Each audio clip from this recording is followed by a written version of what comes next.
And you are? The name's Bond. James Bond. That's right, because your geeky history lesson on James Bond, the Daniel Craig films, is now in session.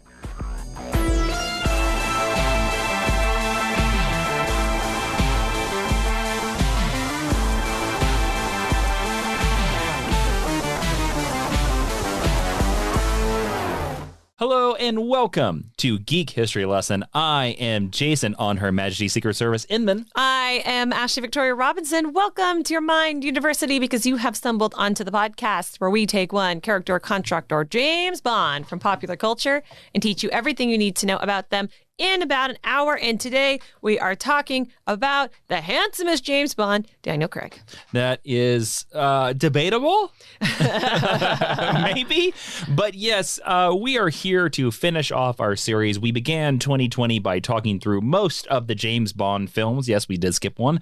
And we did that in honor of No Time to Die, the Daniel Craig, the final entry in the Daniel Craig James Bond series, which at the time of this recording, we have not seen. And at the time of this recording, we don't know if it's actually going to make its April date yet. We still don't know. They pushed it back like 6,000 times, which is fine.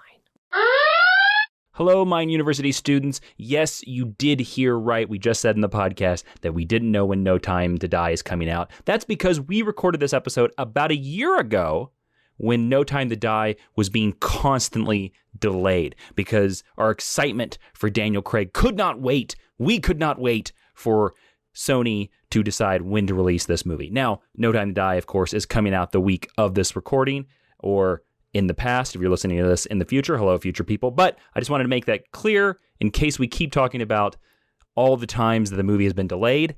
That's because we recorded this in 2020. But that doesn't mean that it's not going to still be enjoyable. All right, back to your regular scheduled podcast. Take it away, past Jason and past Ashley. But like Bond, we decided to wait for no man, including James Bond, and we have decided to talk about all of the Daniel Craig James Bond films with the exception of No Time to Die. We've also technically not done an episode on 2 of the James Bonds. Well, if you include David Niven, yes, that's correct. Did we do Roger Moore? That was the other one, yes, Ashley. We've not done Roger Moore. Or George Lazenby. Oh, we did not do George. So we technically have not done 3. Yeah, I wasn't counting David Niven. You always have to count David Niven. I don't want to say I love him because he was a bad man, but like David Niven is a great actor. Yes. But bad man. He does not count as a James Bond. Technically he does. He does not. It's not Ion. Not to the Eon Productions. Eon, it's not canon. No. All right, enough of this. It's time to get into talking about the Daniel Craig James Bond films. Obviously, there will be spoilers for every single one of these films. Except No Time to Die, which we haven't seen. Yes, and we're going to be talking about, of course, things that worked, fun facts, trivia, all kinds of things like that. And if you have decided that this is not enough James Bond talk for you, don't forget you can go over to our Patreon over at patreon.com/Jawiin, Jawiin, immediately after this episode has aired, and you can hear us talk more about James Bond on our Patreon exclusive podcast, Geek History Lesson Extra. We also have Jason and Ashley's Excellent Adventures podcast over there. A Just League podcast is around over there. Might be coming soon, might be on, who knows. And all kinds of exclusive content, including getting to read our comic books early if you go over and support us on patreon.com/Jawiin. Thank you so much to the super friends that do. All right, Ashley, we're going to talk about some Daniel Craig, some behind the scenes of James Bond before we talk about the first Daniel Craig film. Okay. Now, Pierce Brosnan, who is he, Ashley? He is the GoldenEye James Bond. That is correct. He's the James Bond before Daniel Craig. I also would have accepted the debonair man from Mamma Mia. I will say this for Pierce Brosnan, because I don't find him attractive as James Bond, but that man has aged very well. He's a very handsome older gentleman. Some people also know him as Thomas Crown, but that's beside the point. So Pierce Brosnan had signed for 4 films when he was signed for GoldenEye, the very first James Bond film. He fulfilled that contract with Die Another Day in 2002. And remember, we talked about Pierce Brosnan and Die Another Day, and we watched that movie, homeboy. So anyways. Yeah, we did. So Brosnan officially announced that he was stepping down in February of 2004. And at one point, producer Michael G. Wilson claimed that over 200 names were being considered for his replacement, including one of the other top choices. There's 2 of them. I know one of them for sure. Well, let's talk about the first one. Mr. Superman himself, Henry Cavill, was considered as a replacement for Pierce Brosnan. Also, many people know this actor. He was just in The Boys season 2. Croatian actor Goran Visnik, who is also from ER, was considered to be the James Bond. But in fact, a lot of people consider that Goran Visnik was the front runner, but he had trouble mastering a fully flawless British accent. There is also, and this may be anachronistic, but there is this idea that I've always heard floated around that an English actor has to play James Bond. Yes. And that's the reason why there's been no Americans. I knew this about Henry Cavill because I loved him since The Tudors. And there was a rumor for a long time he was called the unluckiest man in Hollywood because he was a runner-up for James Bond, and he lost to Brandon Routh, not as good an actor, not as good looking for Superman Returns, yep. Which ultimately I think was a blessing. It was a blessing. Also, I will say this, I won't be shocked if Henry Cavill is announced as the next James Bond. Well, save some of that because that's going to be a big thing we're going to talk about in the extra. Ooh, cool. So I have theories. Initially, to the casting of the franchise, they came upon the actor Daniel Craig, who had been, before this point, previously known for Road to Perdition. Layer Cake. And Layer Cake, which is a Matthew Vaughn movie, which I think is excellent. You know who's in Layer Cake? Colm Chief O'Brien, the greatest Star Trek character of all time. Red alert! That is truth. Also 8 billion other English actors that you've seen in a million things, but specifically Colm Chief O'Brien, the best character in all of Star Trek. He's playing a shoot-'em-up gangsta in that. He's really good. Actually, it's pretty good. Yeah. It's pretty good. Everyone in the movie's pretty good. Also, Daniel Craig in that movie is much slimmer than he is as James Bond. Still very cut and very fit, but once you have seen him in Casino Royale, he looks like a baby in Layer Cake. So the interesting thing is that I remember I watched Layer Cake, and that was the movie where I decided, oh, this guy's going to be a good Bond. I remember... Because I only knew him from Road to Perdition. I didn't know him from anything. I don't think I'd seen a James Bond movie yet when he was announced, but I remember everyone was mad because he was blonde. He was blonde.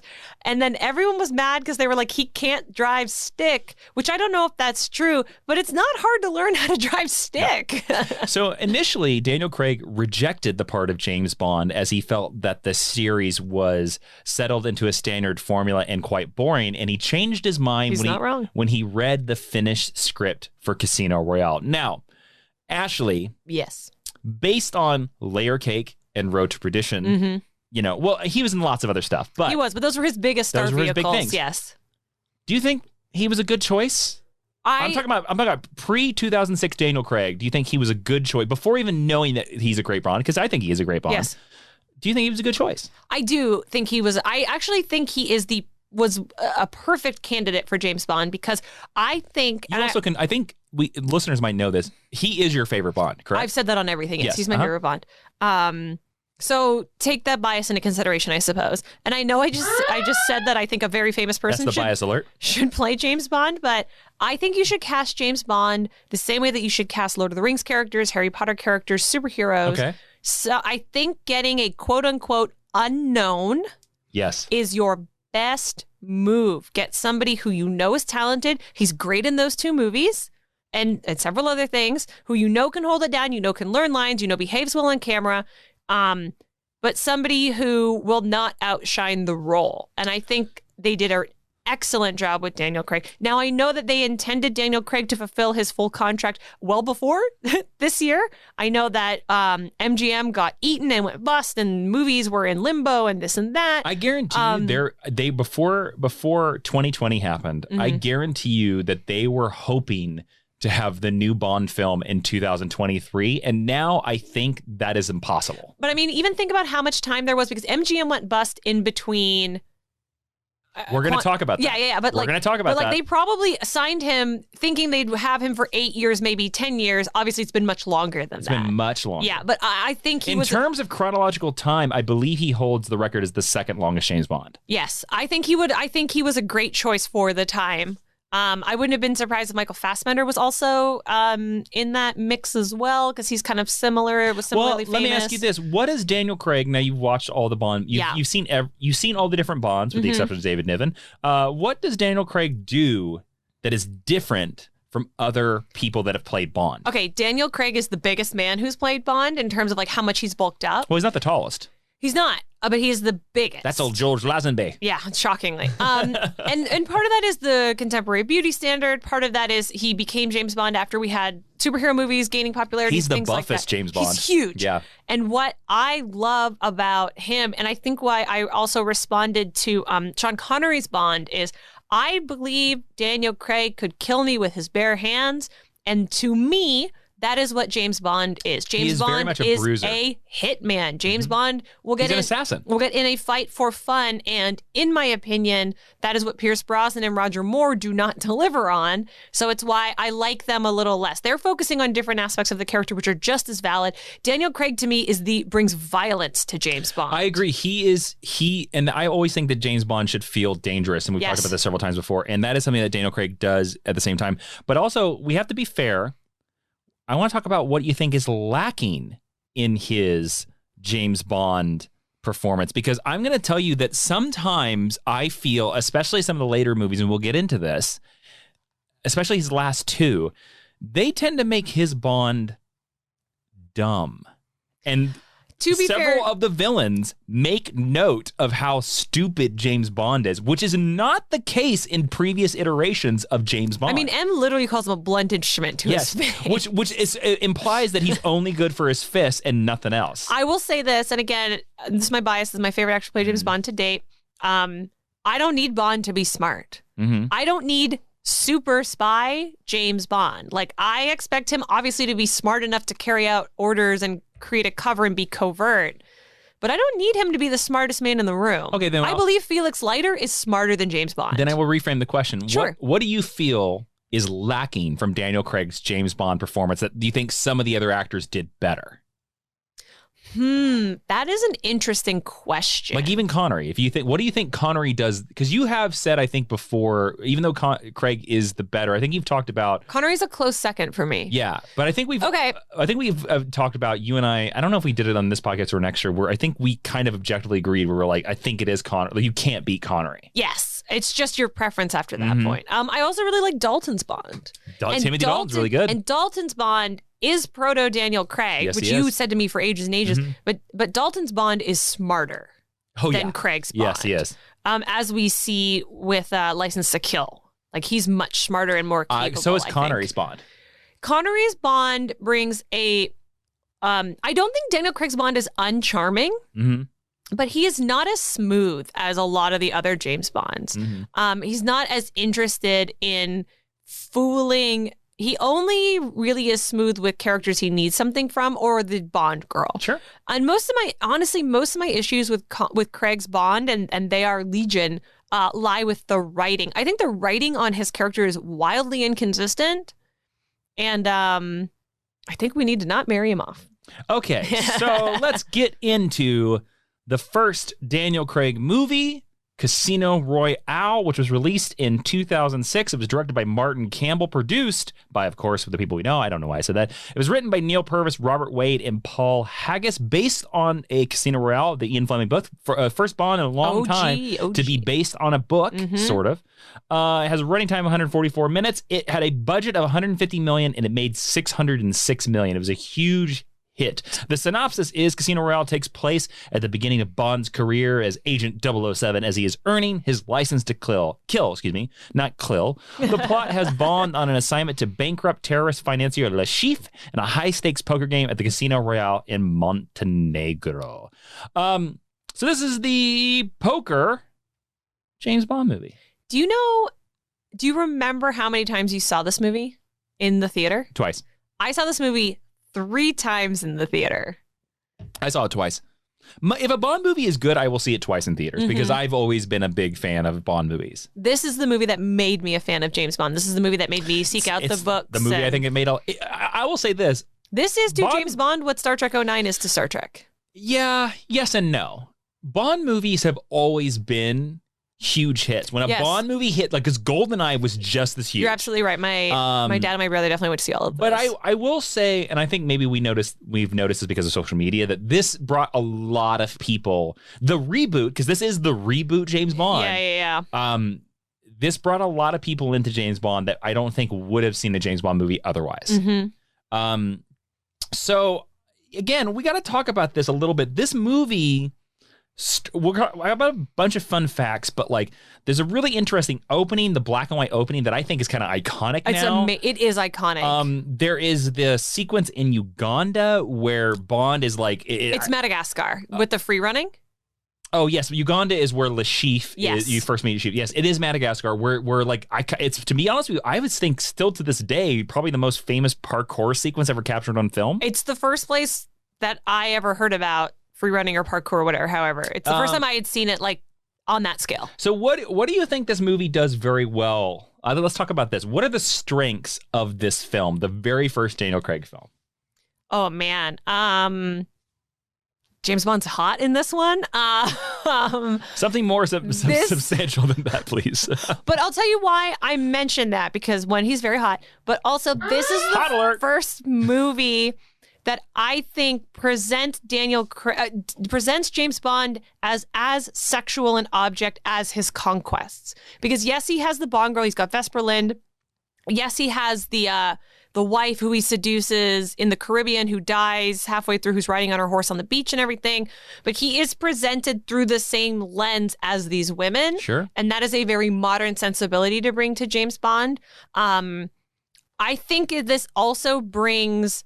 this is the movie that made James Bond movie films. Like, this doesn't just feel like a tentpole action movie. Mm-hmm. This feels like a spy drama. Even though there are big action scenes, they broke a world record doing this movie. They did. And everybody dies and everything. It also returns us to a truly excellent performance by the James Bond villain. Mads Mikkelsen is the first place that I was aware of him.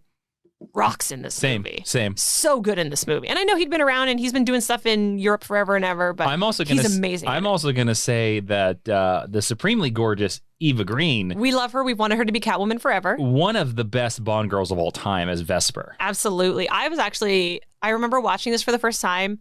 I was like crushed that she wasn't really in love with him, mm-hmm. that she was still doing it all for the ex-husband or fiance or whatever. All for the money. No. Supposed to be. So we got to talk about some of the negatives of this movie as well. It's very long. It's too long. It's so long. I'm sorry.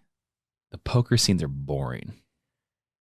I do appreciate... They are boring. I do appreciate, unlike previous James Bond card scenes, because the poker playing is iconic for James Bond. And the Baccarat playing is iconic for Bond. It is always It was switched to Texas Hold'em due to the American audience. Okay, then let me say this: gambling is iconic for James Bond. And I agree. I actually think at this time they were making this movie, watching like the World Series of poker was super huge.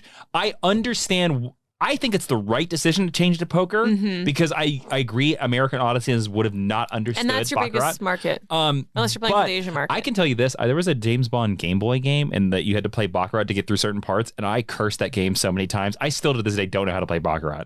I'm too dumb for that game. But anyways, I'm just not fancy enough for that game. But anyways, the poker scenes are just, to me, they dead stop what is otherwise a very engaging and different and exciting movie. Okay.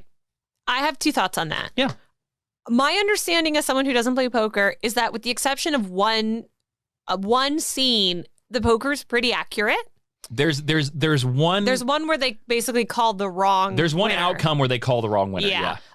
So I do appreciate that if we are they frame it all around the poker tournament, that we actually do get to see them. Fair. Because in a lot of previous James Bond gambling scenes, he comes in, he does one move, he wins, he leaves, right? Like we actually get to see the play. The very first time we ever meet James Bond on film is at a Baccarat game. Yes, it is.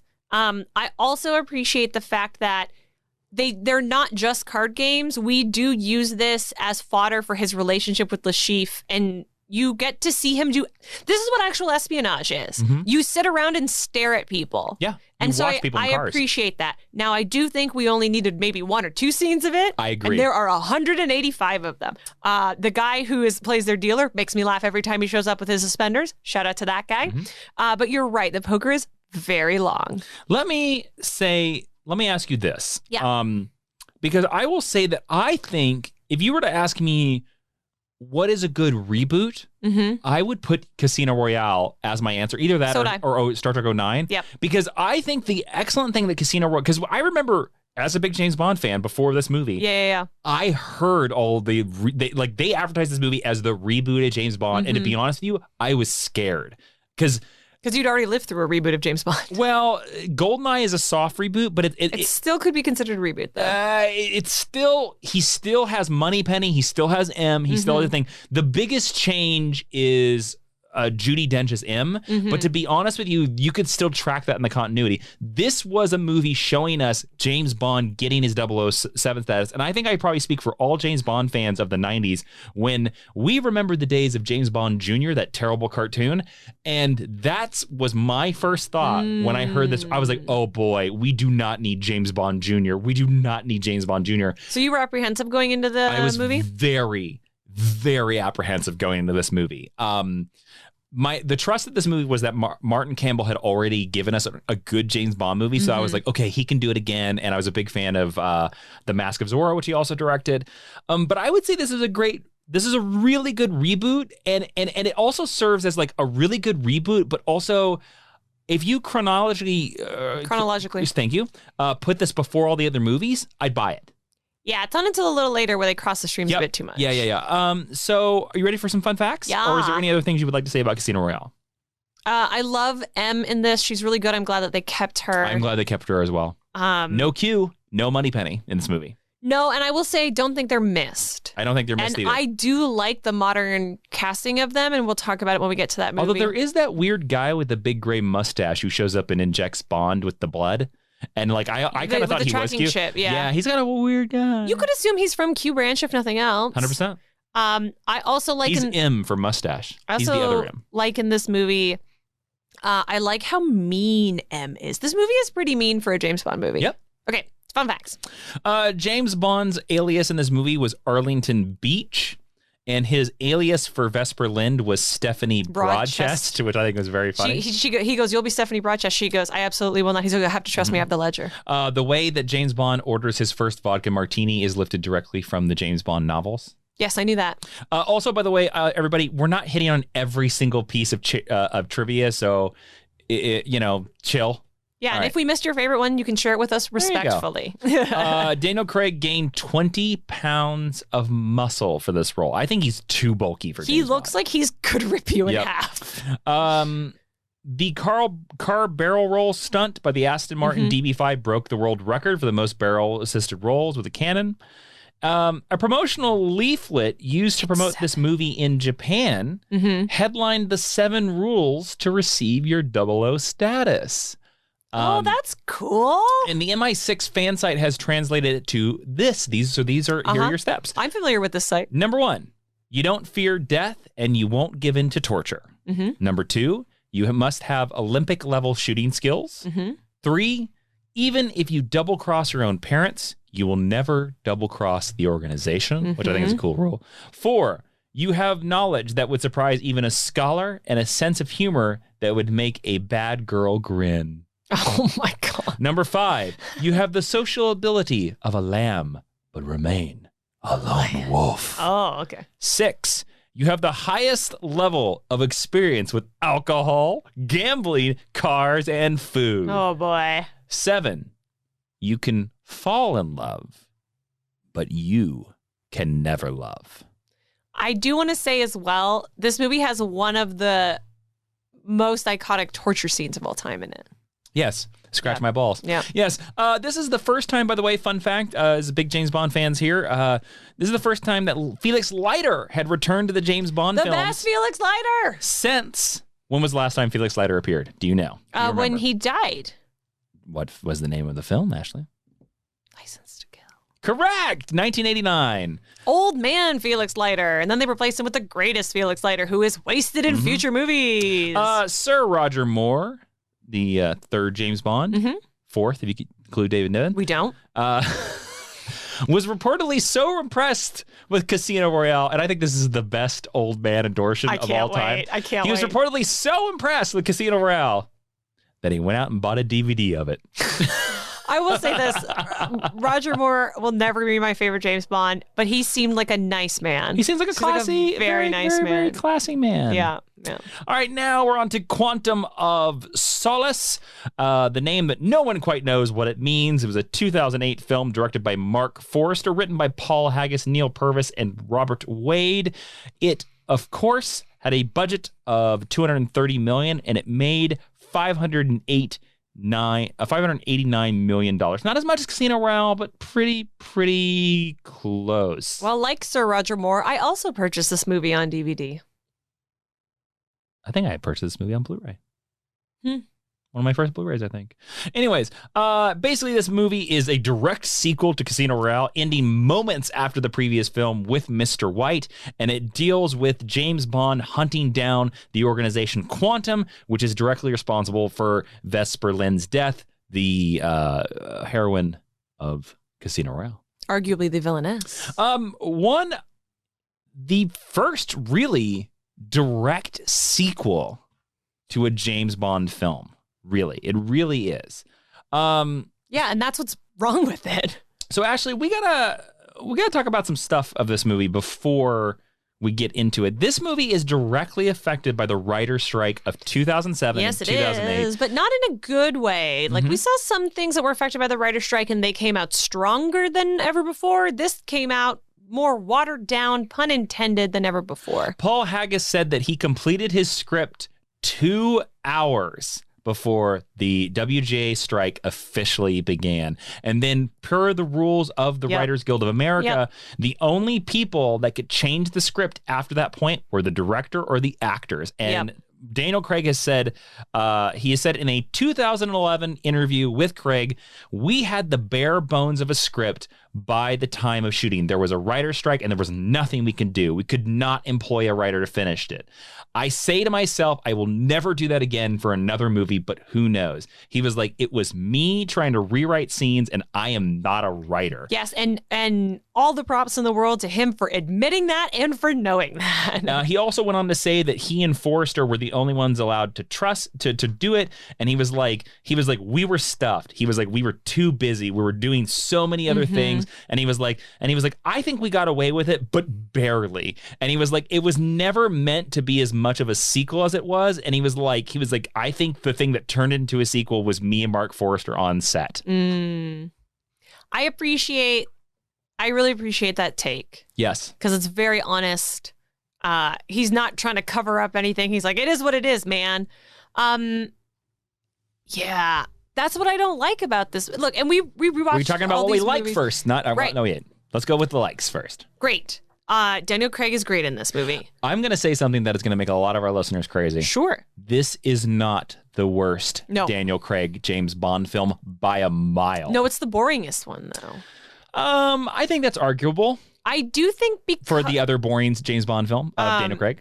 Because they were trying to fill space, this movie has a lot of chase scenes, a lot of fight scenes, and a lot of long shots. Too many action scenes. That is the biggest problem. Let's talk about some of the stuff. Okay, sorry. As a result of the same thing, it is also a very beautiful movie.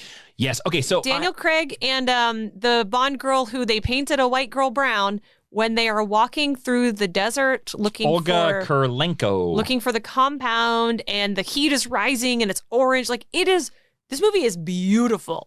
I want to talk about that, something that I think, this is a beautiful looking film. Mark Forrester did a really good, the cinematographer deserves a shout out on Quantum of Solace, because the cinematography by Robert Schaefer is excellent. This doesn't look like a Bond film. This is shot like an indie film. Yes. There's a lot of interesting angles in it. I also really like that Mr. White carried over into this film.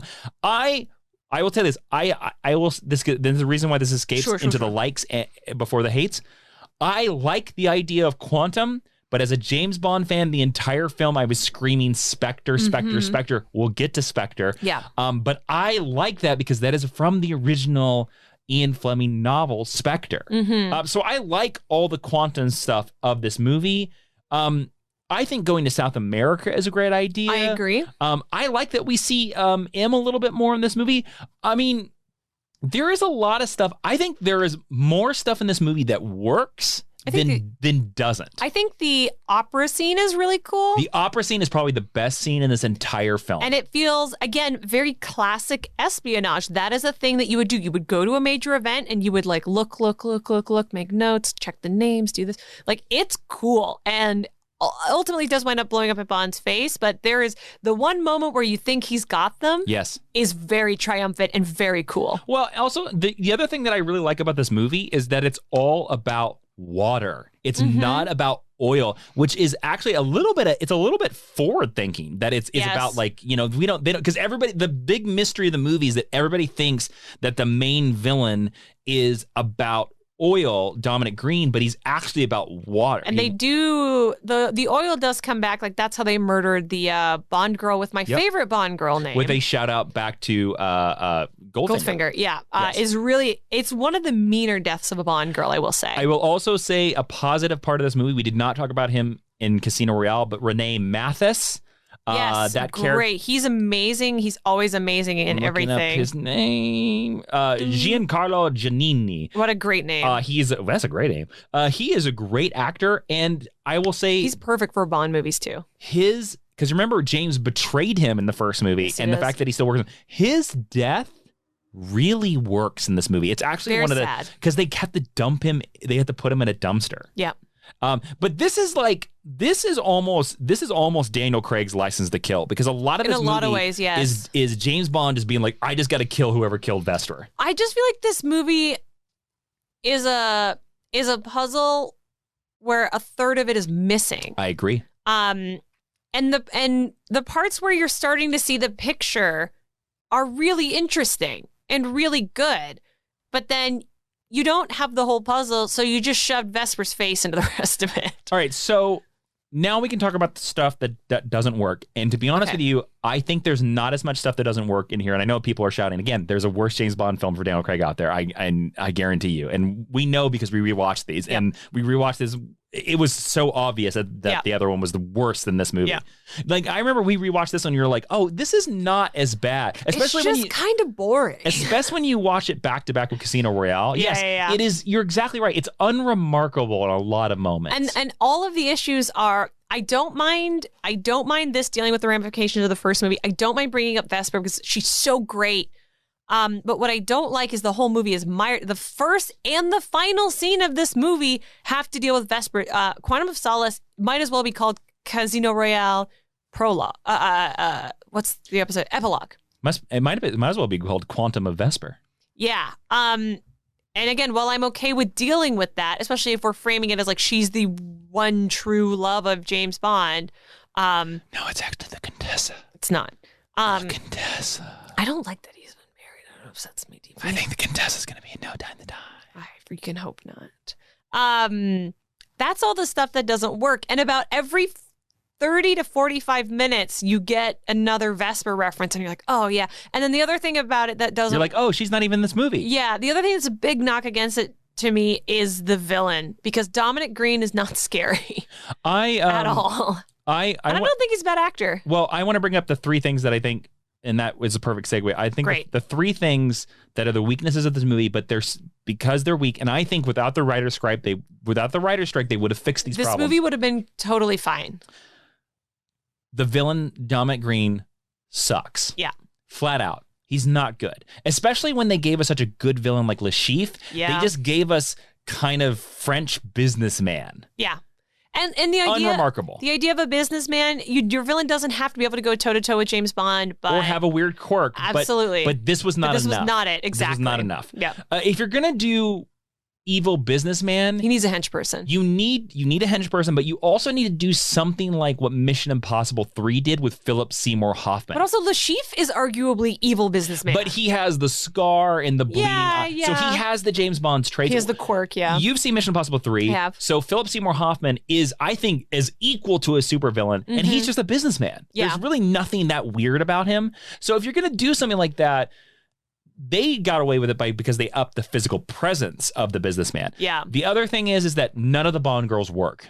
No. And none of them are the equal of Vesper, who, as you said, we're constantly reminded about. Or any other like excellent Bond girl, like the unfortunately named Pussy Galore, who is truly excellent. And then the other thing that's not great is, you said, there are too many actions. And as we said, the opening 30 minutes are like a car chase to a boat chase to a helicopter. A run through the bulls. Yeah. Like it's literally 3 chase scenes in a row. And like, that's when I knew it was going to be not great. Okay, so here are any other thoughts you want to say? No, go ahead. Let's talk about some fun facts here. The meaning of the title, according to different sources, the governor character in the Ian Fleming short story of the same name defines as a precise figure defining the comfort, humanity, and fellow feeling required between two people for love to survive.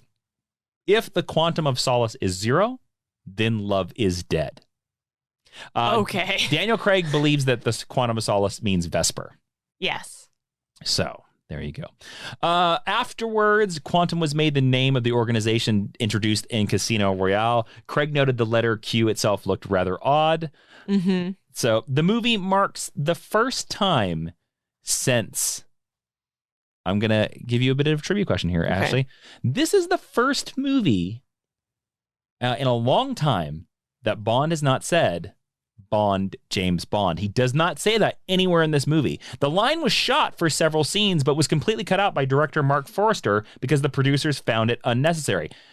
Ashley, what was the previous James Bond movie, going chronologically back from Quantum of Solace? It's got to be a Roger Moore movie. That Bond did not say Bond, James Bond. I think he says it in Dr. No. Mm-hmm. So it's got to... Wait. What? It's got to be a Roger Moore... Is it a movie I've seen? Yes. Okay. Oh, boy. I'm going to get this wrong. Just take a guess. What's the one in Las Vegas? Diamonds Are Forever? That one. It's not that one. You're close. Incorrect. It's You Only Live Twice in 1967. Twice. Yep. That's a great movie with a lot of unfortunate casting From in it. Russia with Love, Thunderball, Quantum of Solace, and You Only Live Twice are the movies where he does not say Bond, James Bond. I've seen Thunderball. Okay. Yep. Interesting. With the use of the original Ian Fleming James Bond story for this title, there now remains only 4 original Fleming titles that have not been used: The Property of a Lady, The Hildebrand Rarity, Ricicchio, and 007 in New York. Ricicchio is always the one that people think it's going to be when we know nothing about it, because it's a very popular story. They use Ricicchio as the code name. They've done it several times. Okay, listen to me, Eon. You have to make James Bond in New York. Yep. It writes itself. It would be so easy. Mm-hmm. Thank you for coming to my TED Talk. Yep.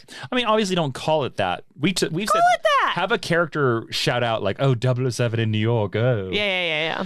This is the first James Bond film in the entire franchise that has no gun barrel at the start of the movie. Yeah, that's how you knew it was going to be bad. This is the first to use it at the end of the movie. This is also the first movie where we see Daniel Craig perform the gun barrel walk, because in Casino Royale it wasn't the same. Also, this is the first to show Bond wearing a business suit instead of a tuxedo since The Man with the Golden Gun in the barrel sequence. Okay. Hey, man, there's like 25 Bond films. You want trivia? I'm giving you trivia. If you don't want it, I'll cut it. No, it just seems Do you want the silly. trivia, Ashley? I want James Bond in an orange suit. You want him in an orange suit like the Kingsman? Yeah. All right.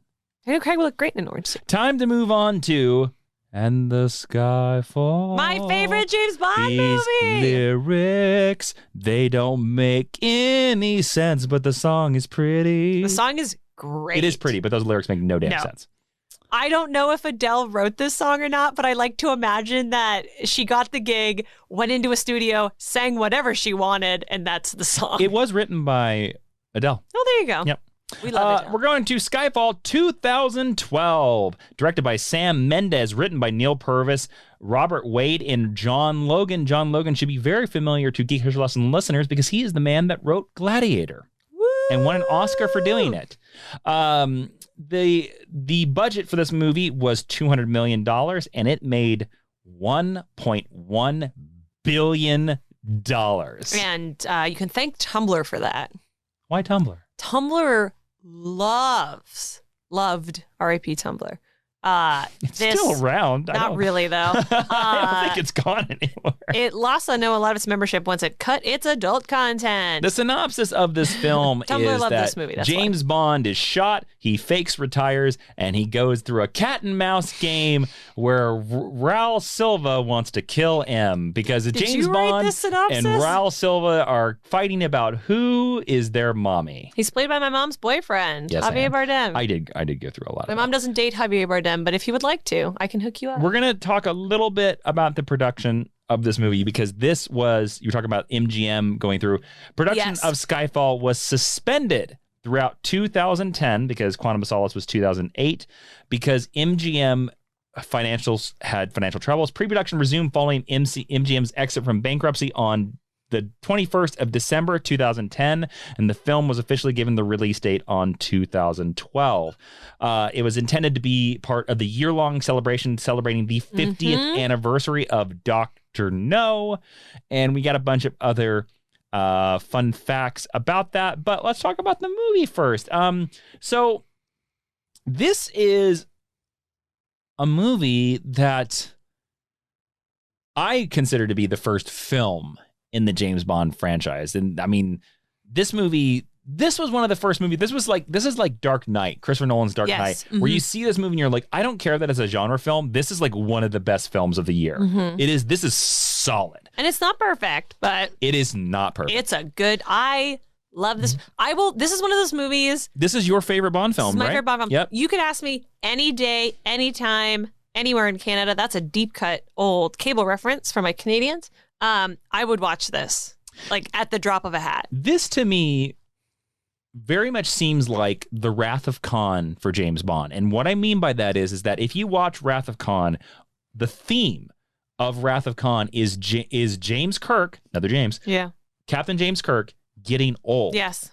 The theme of this movie is James Bond too old to be James Bond? Can I tell you why I think that makes this so entertaining to watch? Go ahead. The theme of this movie is also James Bond is tired. James Bond is old. And I feel like there is so much. I don't think Daniel Craig has any subtext in this movie. I don't think Daniel Craig was excited to make this movie. I think Daniel Craig was annoyed the whole time he was on set, which is why he spoke the way he spoke afterward. This is not the movie that he did that. No, it was Spectre. But I know he got injured on this set, so I feel like this movie is also a lot of Daniel Craig being like, I'm too old to play James Bond. Well, let's talk about this. Movie has an amazing opening sequence where James Bond gets shot, and we meet the character that we don't know till later is Moneypenny, which I love her introduction. Eve. We got to talk about this. This is the James Bond movie where M appears the most, played by Judi Dench. This is also Judi Dench's final role as M, because she's killed. And we meet the character Gareth Mallory, played by Ralph Fiennes, who becomes the new M. What did you think about this weird... This is the first time that we've seen the transition of M's. They've just recast them in the past and didn't say anything. But I will tell you this. I think Judi Dench, because of this movie, is now the most iconic M. I think she tops the original M, Bernard Lee. Who's also great. But what did you think about, a big part of this movie is about we're getting a new M. Yeah, I kind of wish I hadn't known that going into the movie, but we knew going into the movie. It was going to be Ralph Fiennes. It was going to be Judi. Well, we didn't know that, but we knew it was going to be Judi Dench's final movie. Yep. Her vision is not as good. She has a harder time reading scripts, so she's not acting as much anymore. How old do you think she was? How old do you think she was when she filmed this movie? 85. 77. Okay. Yep. And it was her 7th time in the James Bond movie. Yeah. I love Judi Dench's M. Actually, she's going to be in one more. Yes. Because she's in Spectre. I knew from the minute we met him, that Ralph Fiennes would be the new M. Yeah. I did too. I love Ralph Fiennes. I think he kicks butt in this movie. I really like that they show us that he is a capable field agent, because that is a criticism that has been lobbed at M across James Bond history. Multiple James Bond movies. Especially by James Bond. Is that they sit behind a desk. Like, we prove here in a scene that I think is silly that Mallory will do the thing. Mallory can shoot a gun, can work in the field, is capable. And that's the only reason that scene exists, in my opinion. However, part of me wishes that after Judi Dench and arguably the best M of all time to this point. I wish we had gotten anyone but a white guy. I understand that, but you can tell, I'm going to say two things. You can tell they were trying to return to form with this movie, which is why we have Moneypenny and why we have Q. Yes, I was going to say that. I apologize. Ralph Fiennes is very much a product of modern movie making as him being M. And I say that because they made sure that the audience knew that M was a kick-ass dude. Yeah. Who could carry a gun, because we can't have an M who would sleep behind the wheel. Like, no, we need an M that can be in action scenes, which is what they do in the next movie, which is weird. Yeah. And then Ralph Fiennes would have been a great James Bond in his heyday. Ralph Fiennes, at the time of this movie, is the biggest star actor they have ever cast in a supporting role in this movie. He's coming off Harry Potter. Yes. He's coming off The Reader, where he, I believe, was nominated for an Oscar. Well, you got to realize this is Ralph Fiennes post English Patient, Oscar-winning. Like, I mean, I know that was 15 years earlier, but still, yeah. This is Oscar-nominated Ralph Fiennes. Judi Dench, while known, was not known to America. Yes. In the time of GoldenEye. Also, Ralph Fiennes, aging very well, very distinguished-looking older gentleman as well. I think he's a great choice because, as you said, like in that final scene, you can tell that Sam Mendes is kind of a classicist when it comes to James Bond. Yeah. Because they almost reset the franchise back to where it was in Dr. No. And I think that is another reason why people responded to this film, because we like Casino Royale and it's fresh and new and different, but like this takes all the best things about Casino Royale and gives us everything we love about a James Bond movie. This movie is a weird ending, yet and beginning and also, rebirth. Also, another almost a weird reboot of the James Bond. It's in the same movie. Yeah. This movie, the entire movie, you think James Bond is going to retire, and then at the ending, when he's like, with pleasure, M. Yeah. With pleasure. Yeah. You think that was not a bad Daniel Craig. It was pretty good. With pleasure, M. With pleasure. Yeah, all you have to do is sound kind of annoyed. He goes down. He always goes down on the bottom of his at the end of his words. Because I've heard other people say that, like, if you're doing a weird chronology of James Bond, you do Casino Royale, Quantum of Solace, Dr. No, and then From Russia with Love, Skyfall, Goldfinger, and then the rest of the franchise. Yeah. I've also seen people do it where Skyfall's the last one. I've seen that too. Which is why I don't... It's a nice goodbye. Jason and I have discussed this ad nauseum on the podcast by this point. I think they're all James. I think it's one guy. I do too. And I just think that you just shouldn't worry too much about the continuity. Actually, let's talk about Raul Silva, excuse me. I keep adding the extra. Played by Javier Bardem. Also an ex-MI6 agent. Almost kind of like, remember, Trevelyan. Is that Sean Bean? Yeah. 006. This is handsome as villain. You have to assume that Javier Bardem was a 00. Yes. In my headcanon, he was there when Alec was there. Oh, okay. Interesting. In my headcanon, I have a very extensive James Bond headcanon. So Silva, Alec, and James Bond all knew each other. Although it seems like James Bond has no idea who he was. So I imagine that Alec has been there for a few years before James gets there. Okay. So Alec is the one who overlaps the both of them. Okay, interesting. I think Silva left before Bond got there, but maybe like a year or a couple of years before Bond got I think there. Javier Bardem kills, pun intended, this part. I think he's excellent. I love the relationship he has with M. Although this before we get into it's a little convoluted. Negatives, this is the classic. In the early 2010s, Sherlock does this too. And so does the Avengers. Yep. Every villain's plan was to get caught so that the heroes It's Jason's favorite trope of all time. I'm going to get caught by the heroes because they would never expect that. You screamed about this when Moriarty did it. You screamed about this when Loki did it. Yeah. Because if you deconstruct this movie, it's way too convenient. Silva's grand plot is to get caught by James Bond to hit him with a train so that he can run through the subway to get to this hearing that only happens because he blew up the building in the beginning so that he could shoot him with a gun in the face. That's his master plan. Well, criminals are stupid. It's a pretty dumb plan. Yes. And to be honest with you, that is the middle part of this movie because I love the beginning. I love basically my least favorite part of this movie is when Silva is caught because I love the end in Scotland. The firefight is great, yeah. Everything in Scotland's awesome and everything pre the island pre the trial, yeah. The trial is great as well. I do want to say everything on the island, is great. And everything in Scotland's great. I do want to say that I think Javier Bardem, and it is a one-take shot. Oh, his introduction, the villain rats, monologue, the story of the rats. Yeah. And then they eat the rats. Can't do the accent, sorry. Boop, boop, boop. Yeah. My grandmother had an island. It was much like this island. Nothing special, but we loved it. Let me see if I can find it.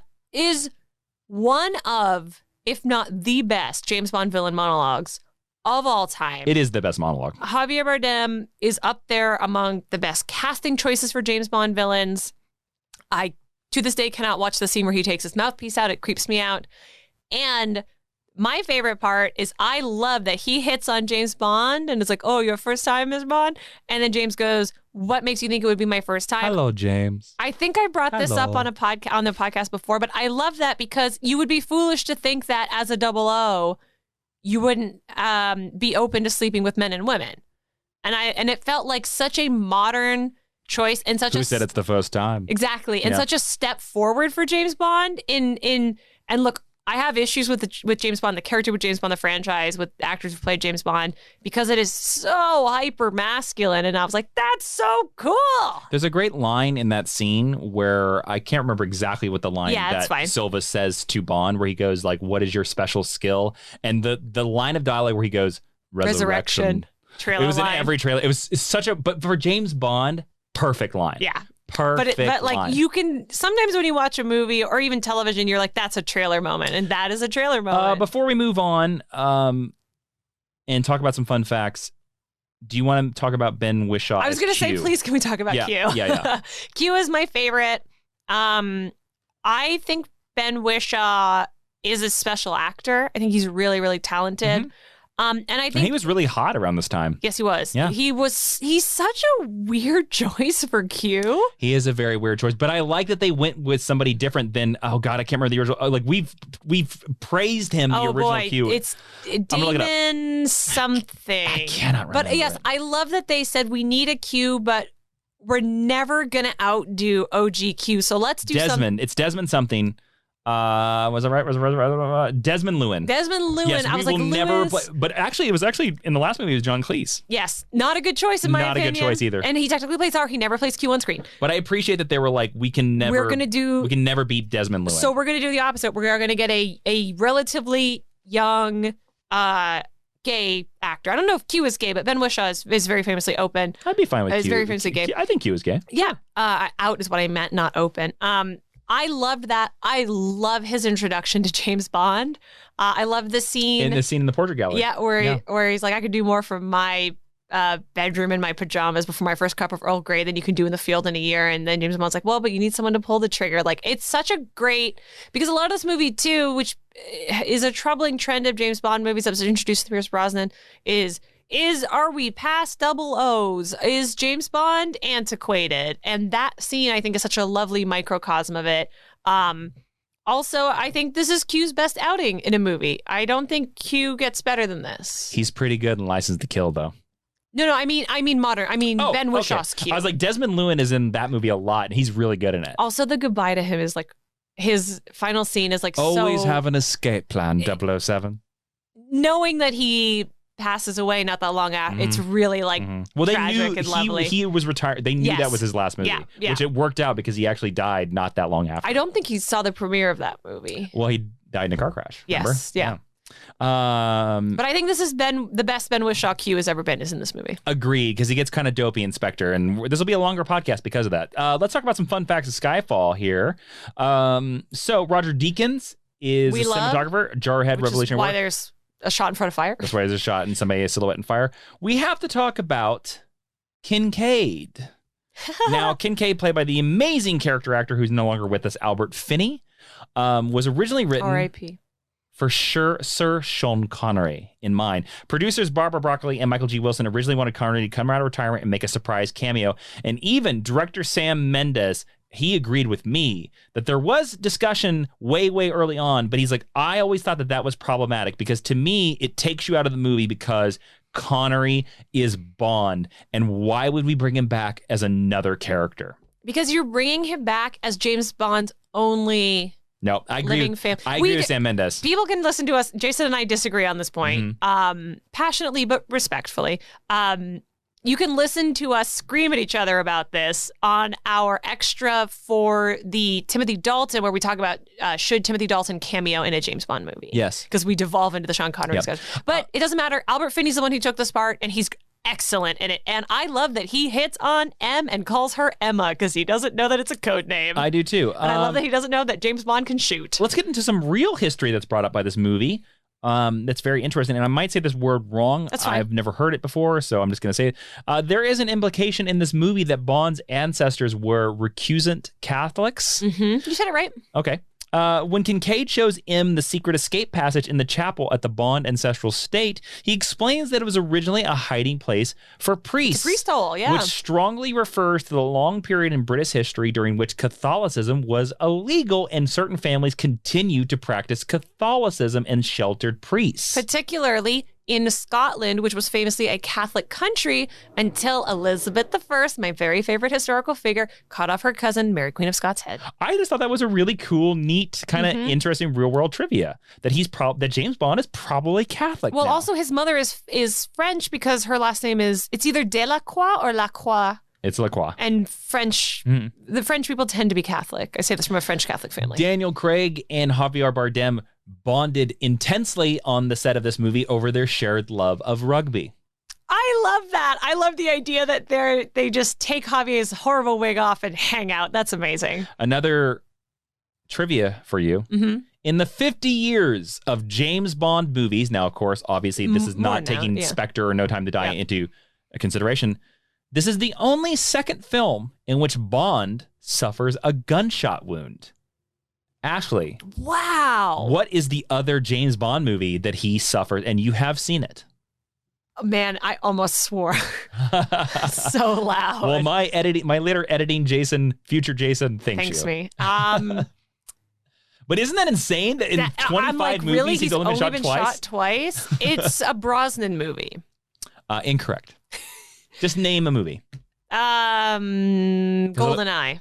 Incorrect. It's Thunderball, 1965. Oh my God. Yeah. Sure. I don't remember where, but I believe you. Here's an amazing fun fact for Skyfall. Okay. Oh, I'm gonna give you the other fun trivia, and then we're gonna go to the amazing kind of softer one. Give me the funny one. Okay. Here's the other funny one. This is only the second time in James Bond history that James Bond is seen on film crying. Is the first one at the death of his wife? Correct. On Her Majesty's Secret Service in 1969. At their wedding, No, after she's killed in the car. But she gets killed because they're driving away from their wedding. It's on their wedding day. Yes. Yeah. All right, now here's the very touching and tribute James Bond thing that I think is really cool. Okay. And I did not know this until I did the research for this. Dame Judi Dench's house in this movie that they actually filmed that you see is the former home of legendary James Bond composer John Barry.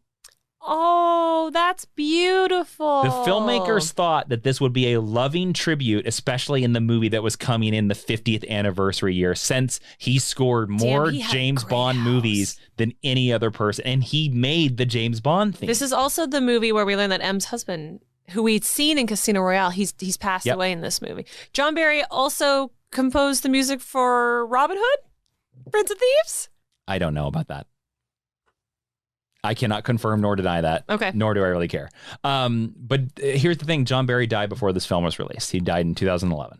Oh, that's sad. But John Barry is the legendary composer. I believe you were trying to tie it to a Kevin Costner movie. I believe you're getting them mixed up. I believe he might have composed Dances with Wolves. I'll figure it out. Don't worry. Like so, yeah. All right, now we're ready to go into, I'm going to say it, the worst. Well, Daniel Craig, James Bond movie. This is the worst Daniel Craig James Bond movie. Spectre, 2015 spy film, is the fourth Daniel Craig James Bond film, directed by Sam Mendes, who also directed Skyfall. Screenplay by John Logan, Neil Purvis, Robert Wade, and Jez Butterworth. By the way, Jason, you were correct. It was Dances with Wolves. Aha! He also wrote a rejected score for The Incredibles. That makes sense because The Incredibles sounds like a James Bond movie. Yeah. So anyway, we can go back. All hail John Barry. The budget for this movie was $300 million at the time, the most expensive James Bond movie of all time. Too many dollars. And the box office was only $880 million. Now, it didn't make the billion, but it still is one of the highest grossing James Bond films of all time. Are we saying nice things first? Let me explain the synopsis, please. Nah. Because of a posthumous message from the previous M, leads MI6 agent James Bond to carry out unauthorized missions across the world, searching for a connection between all of his previous adventures, which leads him to discover a secret organization known as Spectre that has deep ties to his past. They didn't learn from Quantum of Solace. Don't make this about the girl who just died. Nope. Because the girl that died in this movie is M. I know, but she's still a girl. We're going to talk about positive things. Yes. This is quite possibly, if not the best, because I personally have a fondness for the Goldfinger opening. This is one of the best teaser openings of a James Bond film of all time. Because this is my personal favorite. It is a continuous, mostly one shot for the opening of for about 4 to 5 minutes. And you can see the cuts if you're looking for them. Let's say take. You can see the take where they cut if you're looking for them, but it is so well done. And it is so beautiful. And setting it during Dia de los Muertos was such an intelligent choice, particularly with all the iconography that's coming. This is also one of the worst James Bond songs of all time. It is one of the worst James Bond songs of all time. Let's still talk about positive. Yep. I love that we got to see Mr. White as played by, oh boy. Yeah, you're pro Mr. White. I am anti Mr. White. I think he's a good actor. He's a good actor, but I don't think we should have seen the character after the first movie. I'm trying to find him. Jesper Christensen is his name. What a great name. He's a great actor. I think that's really, I like the whole sequence where he goes into the house and and then Bond sort of gets his final nail in the coffin for Vesper, which is really nice.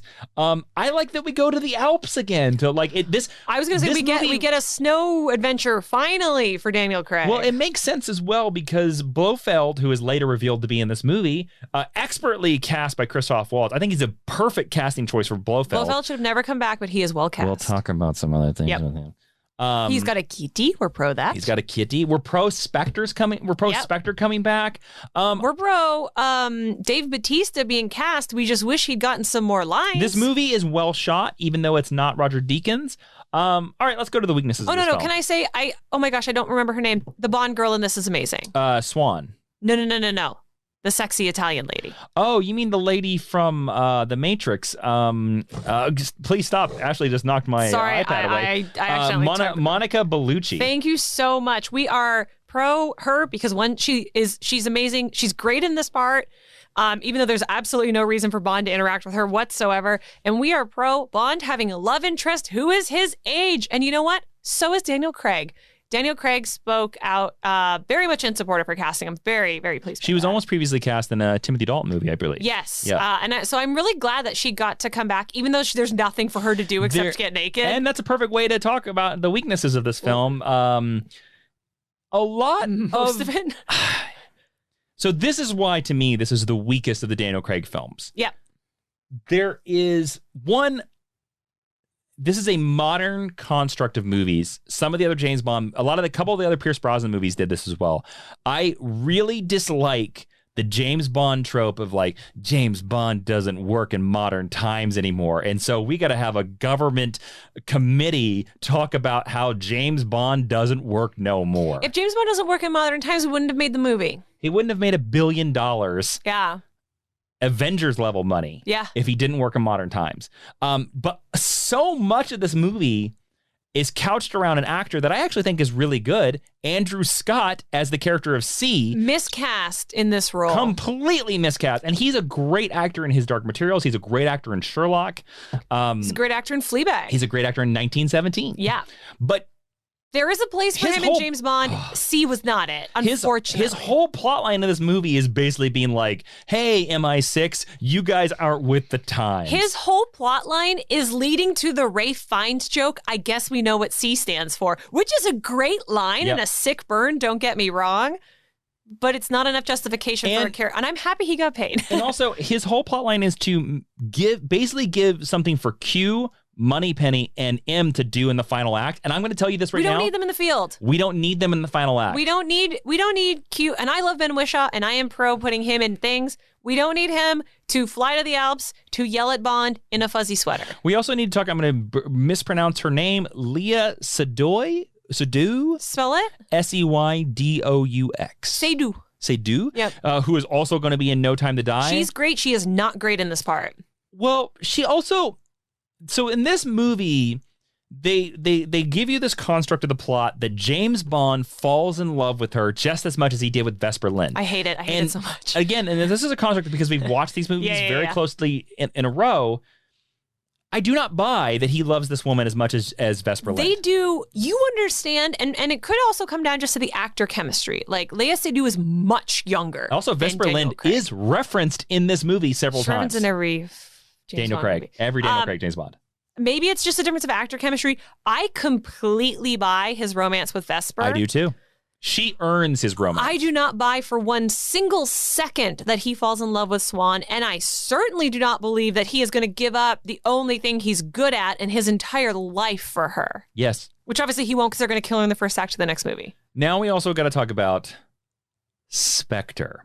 Now, we love Spectre. When they announced the title of this movie, because you and I knew each other. Yes. I believe this is the first James Bond movie we saw in theaters together. Yes. Yes. Because we didn't know each other when we saw Skyfall. No. I remember being so excited as a classic James Bond fan. I remember, yeah. I was so jazzed. I was like, that is perfect. You finally have the rights back. We're going to talk a little... We went opening night. We're going to talk about the film, the reason why they could finally use Spectre post the Sean Connery. We're going to talk about that. I just don't think they utilized it well enough, because the scene where they're in the secret desert base with Christoph Waltz when he's revealed as Blofeld, I don't even mind him being as Blofeld, even though I do agree with you that Blofeld should have never come back.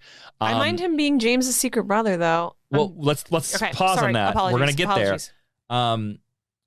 The scene where like they all turn to him, I thought was really great in the desert scene. Mm-hmm. I just think that I'm like, if there is this secret organization that knows everything, I think they could have utilized it better in the movie, because it really doesn't make a difference to the movie until the third act. It's also so clunky, and it was clunky in the same way that Quantum was clunky when he's basically doing the scavenger hunt, and you get like clip art from all the previous movies. Well, let's pause on that real quick, because I want to talk about, now we're going to talk about, I want to talk about Blofeld being James's secret half-brother. First of all, Christoph Waltz wasted. Yes. Now, again, I don't mind that Blofeld came back. I don't mind that. But I mind that, here's the problem. Skyfall had already did this, here's the secret origin of James Bond. Because for a long time, everybody was like, James Bond is an orphan, who cares about his parents? Yeah. And Skyfall confirms, they're like, he's Scottish, he comes from this place, and apparently now he's Catholic. So... I mean, let's be honest, James Bond doesn't believe in God. James Bond is not religious. No, agreed. But this movie decided to like, oh yeah, that worked so well last time. Let's double down. Now James Bond has a secret brother. But also, they kind of play this like James Bond has a bad dad. Yes. And there is a difference between being orphaned and having bad parents. Mm-hmm. Those are different traumas, different tragedies that tell you different things about your character. I don't believe that, I don't know what his name is, Mr. Bond, Daddy Bond, was a bad dad. I don't remember. It doesn't because matter. if he abandoned Blofeld, then he's a bad dad. Yes. And Secret Siblings is popping up all over the place right now. Like Star Trek Discovery is doing it. Secret Origins. Yeah. I am not into Secret Siblings. I'm not either. Unless Secret Siblings is part of there are stories where it's all about Secret Siblings, like because Secret Siblings are always the villain. Wolverine. Usually. Wolverine and Lumberjack. What's his friggin' name? I have no idea who you're talking about. Sabretooth. Okay. That's always been a part of those characters. Or it was like not technically, but you're but very it's it was introduced later on. It's an early retcon. Yeah. It's been part of them cinematically. For a long time, they thought Sabretooth was his dad. Yes, for a long time. I just think if you're going to do Secret Siblings, it has to be, when you do it at the 11th hour, it just feels lazy to me. I'm tired of it. And also, this is a modern movie construct. you talked about the clip art of him. They treat you as an audience member like you're stupid, I think, when they do that. I think, and I dislike rewriting movies, but I'm gonna say it's fine. I'm gonna say for this one, this movie should have ended in the desert at Spectre's secret volcano base. I agree. In Africa, coming back to London, the whole last act of this movie does not work. It's boring. And it's what makes the movie feel long. It's boring. Madeline Swan becomes a hostage for the 4th time in the movie. Yeah. It's not fun watching Ralph Fiennes fight Andrew Scott. And also, the minute that they try to tell us that even Raul Silva was connected to... No, hard pass. I'm fine that saying that Quantum was a part of Spectre. Fine. That actually kind of makes a little more sense for Quantum. It's fine. Yeah. But Raul Silva is like a Goldfinger. He's a rogue agent. He's a rogue agent. We explained what he was. To say that he was part of Spectre is lazy. Yeah. And it doesn't. Also, these movies don't need to be tied together. We don't need a mythology or a continuity for James Bond. No, I actually like when they reference other movies. Yeah, but in one line, in lines of dialogue. Exactly, in a throwaway line even. Or you could say like when you fought Silva, or like when you took down so-and-so. They did that back in the Pierce Brosnan. There's a Pierce Brosnan line or something, or there might be a Roger Moore line where they talk about... I believe there's a Pierce Brosnan line where he references his wife. Well, there's also another line. The specific one that I was going to talk about was there's a Pierce Brosnan line where somebody asked him if he's been to Jamaica before, which is where Dr. Noah said. And he goes once or twice. Yes, yeah. Which you're just I think that's Pierce Brosnan. That's all you need. Yeah, exactly. That's all you need. Yep. Mm-hmm. Felix Leiter in one of the Timothy Dalton movies mentions the Contessa. Yes, that's what I was thinking of. I'm so sorry. But this, like, making it a singular storyline, and that is my one reticence for No Time to Die. We'll talk about that in a second. Any other negatives on... But Ashley, do you agree with me that this is the worst of the Daniel Craig films? I do, yes. Okay. And I will say that anyone who's doubting them, watch all four in a row. Yep. Over a couple days. Trust your professors on this one. There were many times... And I think we said this as we were watching this. Spectre is a modern telling of like the goofy 70s James Bond film where they try to do the goofy 70s stuff, but they try to be like, but here's the reason it's happening. And it doesn't work. When you watch them together, you will come out thinking Quantum of Solace is not as bad as I thought, and Spectre is worse than I thought. Yes, that was our as well, because I think the collective reasoning is that Quantum of Solace is automatically the worst one, and I disagree. And it's not. I disagree with that. So here's some fun facts. Okay. In directing Skyfall and Spectre, Sam Mendes became the first director to oversee 2 successive Bond films since John Glenn directed 5 James Bond films in a row, ending with License to Kill in 1989. Hey, we love that one.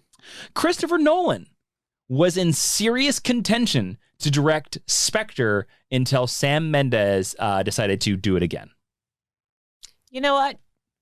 At the time, I would have been excited by this. Now, I don't think I need a Christopher Nolan James Bond movie. I kind of agree with that. The film's usage of the Spectre organization and its characters marked the end of a long-standing litigation between Eon Productions and producer Kevin McClory, who sued James Bond creator and Ian Fleming, we talked about this a little bit before, in 1961, claiming ownership over elements of the novel Thunderball. Yep. And in an out-of-court settlement 2 years later, he was awarded the novel's film rights, including Spectre and all of its appropriate characters, which is why Blofeld and Spectre disappear from the Eon films. Now, McClory died in 2006, and it wasn't until 2013 that MGM and the McClory estate formally settled the issue, allowing MGM to acquire the full copyright to film rights and the concept of Spectre. Yeah, because his children wanted that payout. Yep. It was in this movie that the acronym of Spectre was... ignored. We're going to talk about that in just a second. Are you going to make me guess what Spectre stands for? Oh, yes. Oh, boy. You want to do it right now? Here we go. Ashley, so there are different meanings. Like S.H.I.E.L.D. Yes. Ian Fleming has a meaning for Spectre.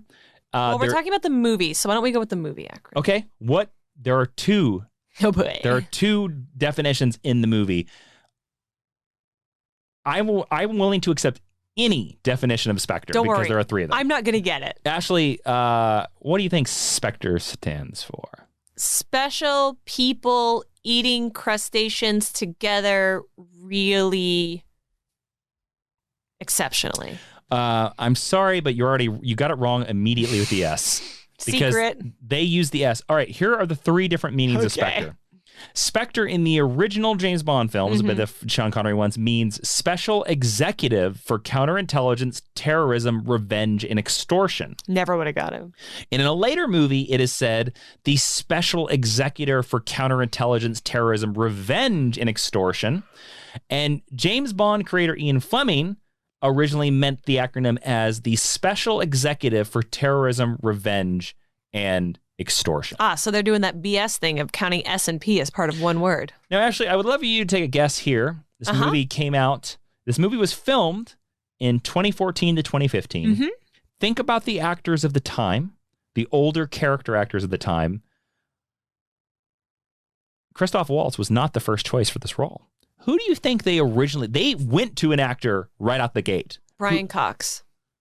Not a terrible choice. He would have been an interesting choice.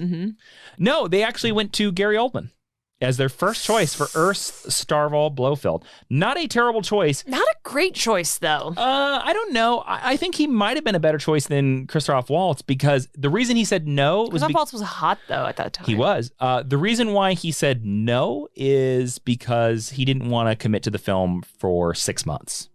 Fair, I guess. So, and then because we are big fans of Miss Moneypenny, we're ending this with a piece of Moneypenny trivia. Yay! Naomi Harris. Ashley, I'm gonna make this a trivia question. No, I'm not asking her name. Okay. This is the first James Bond movie to ever reveal something about Miss Moneypenny. Is it her first name?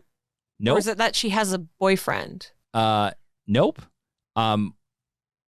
This is the first James Bond movie to show something about Miss Moneypenny. What do you think this is the first James Bond movie to ever show about Miss Moneypenny? Her nude? I don't know.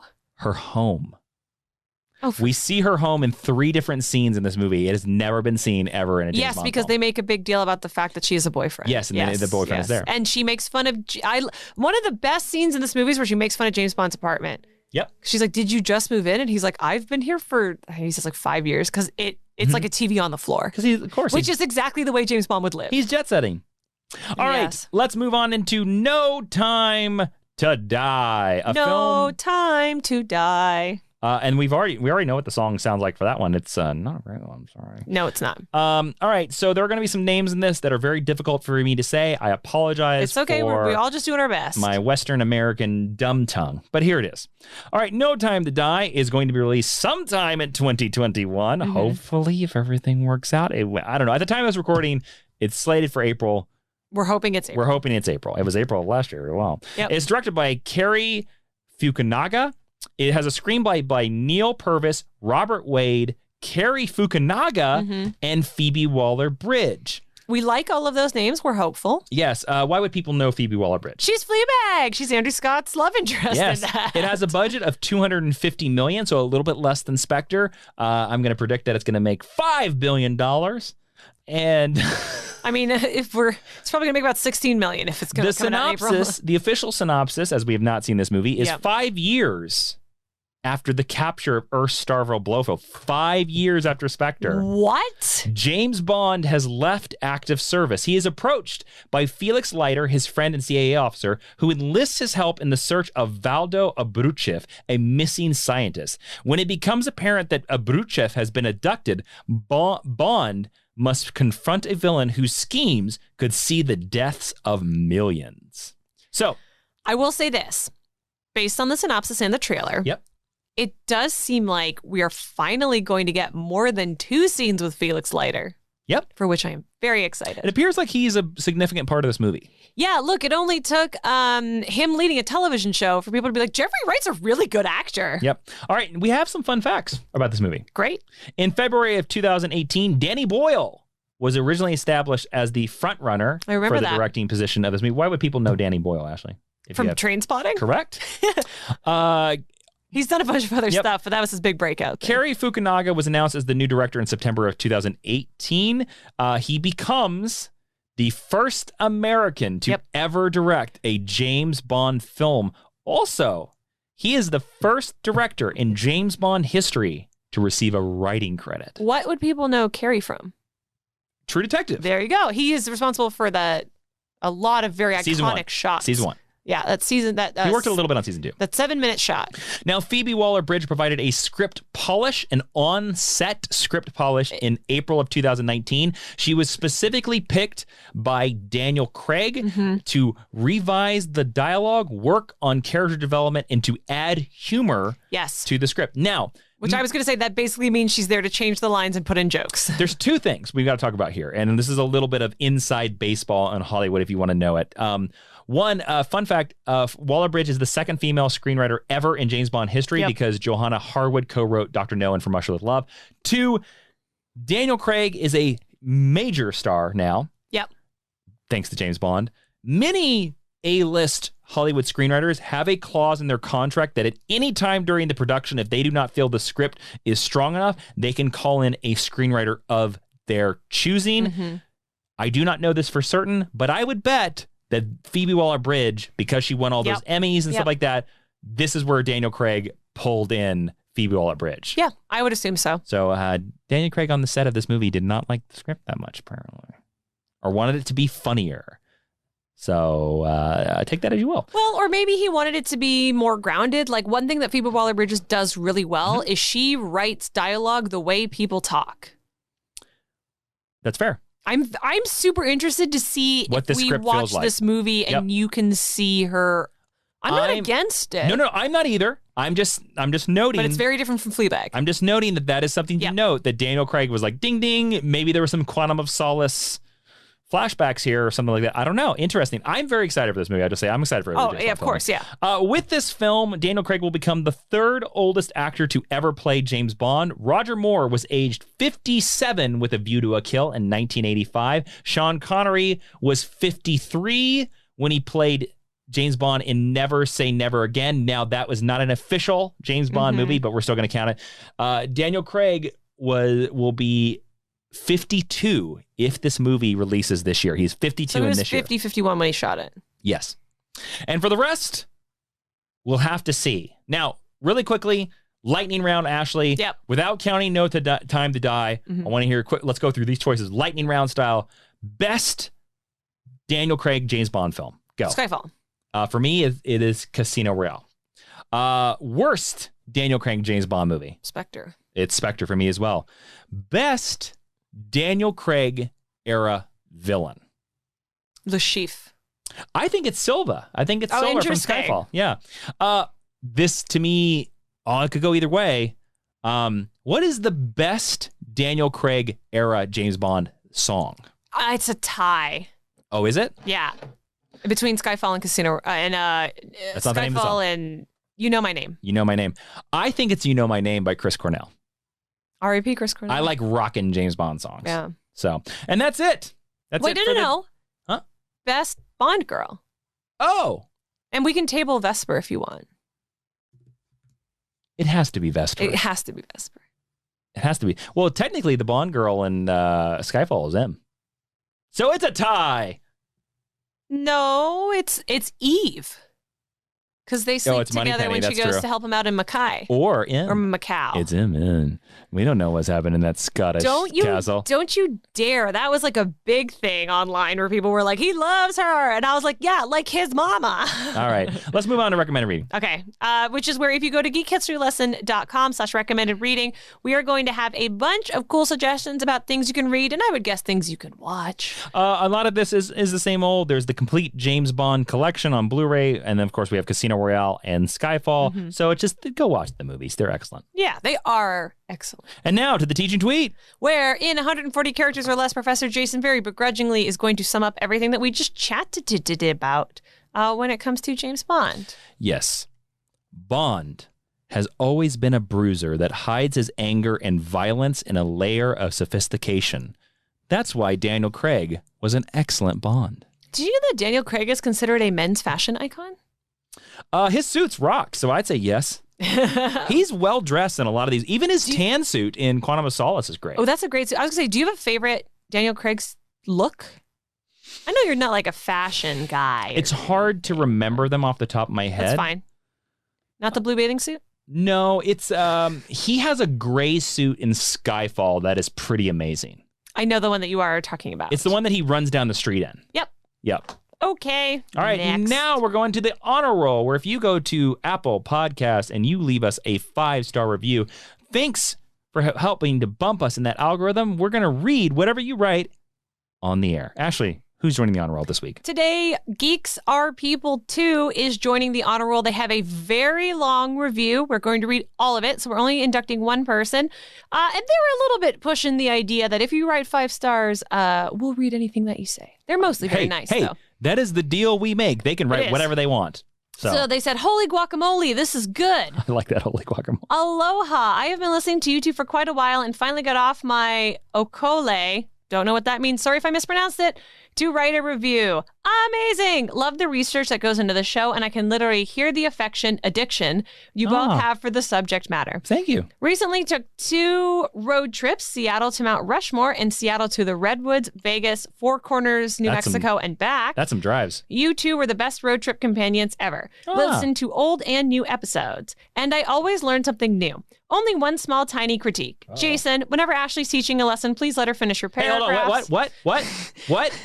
What's this? Sorry, I have to interrupt you. Sometimes that you're chomping at the bit to toss in a tidbit of info or add a voice. Please retire text. Hey, what was this? What? The only negative thing I've ever heard written about text. Otherwise, cannot say enough great things about the show. I have to confess, the years I've listened to you two, I hadn't thought about donating to Patreon, but I listened to the other shows that aren't as quote-unquote prepared. I began to realize the work that you two put in, so now I'm a proud Patreon supporter. Oh, thank you. I 100% wholeheartedly suggest anyone listening donate support. I wish I could give more, but because of COVID and furloughs, I am now a $5 per month patron. That means you're getting Geek History Lesson Extra, which is some of the best bang for your buck. It is the best bang. Come on, people, for the price of one grande mocha latte. Hey, I like your coffee taste. Per month or less than the cost of a giant inflatable pickle on Amazon. That's a real thing, by the way. You too can keep Geek History Lesson up and running. Thank you, Ashley and Jason. How about a lesson on Phantom Stranger or a 2-parter on the Legion of Superheroes? Both excellent choices. Thank you, Geeks Are People too. We're just yanking your chain about the criticisms. All criticisms are welcome as long as they are respectful, and Geeks Are People too is very respectful. I love Geeks Are Other People too. Geeks Are People too. Geeks Are People too. I love that it started like super positive, like with the road trip. It was a sandwich. It was a critique sandwich. I was gonna say that they were a great road trip companion, except when they didn't stop at that rest stop and they know what it is. And then went into criticism and then came back around. Yeah. Very interesting. Like a road trip. Yes, in a lot of ways. But in terms of your comments of retiring techs, I think there's only one thing that can be said on that.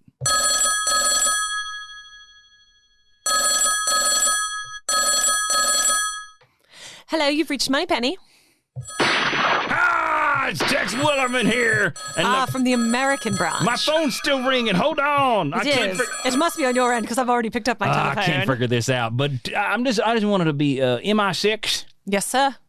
This is a private line. It's the only way you can call us. I have my ways. I know your man, Felix Leiter. I'm just going to say... Felix Leiter is your man. Look, I wanted to call England because I wanted to tell you that I ain't going nowhere. Tex Williams here to stay. You got that straight? Well, thank you. We had no doubts. By the way, stop sending your fancy men over to my country. I will let you know that James Bond has gone to America, I believe, twice. Too many times. Keep his fanciness out of there. Keep yourself girded for James Bond in New York. Bye-bye. Stay well. Kisses. Bye.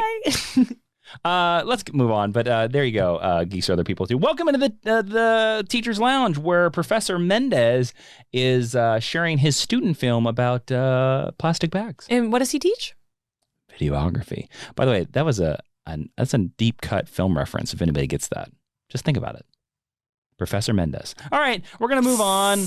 Don't forget to subscribe to this podcast everywhere that you can listen. It's on iTunes, it's on SoundCloud, it's everywhere you can put in your holes, man. And if you got a James Bond fan in your life, tell them about this podcast. Have them join in on the fun and go on road trips with you, like our other listener there. It's so great.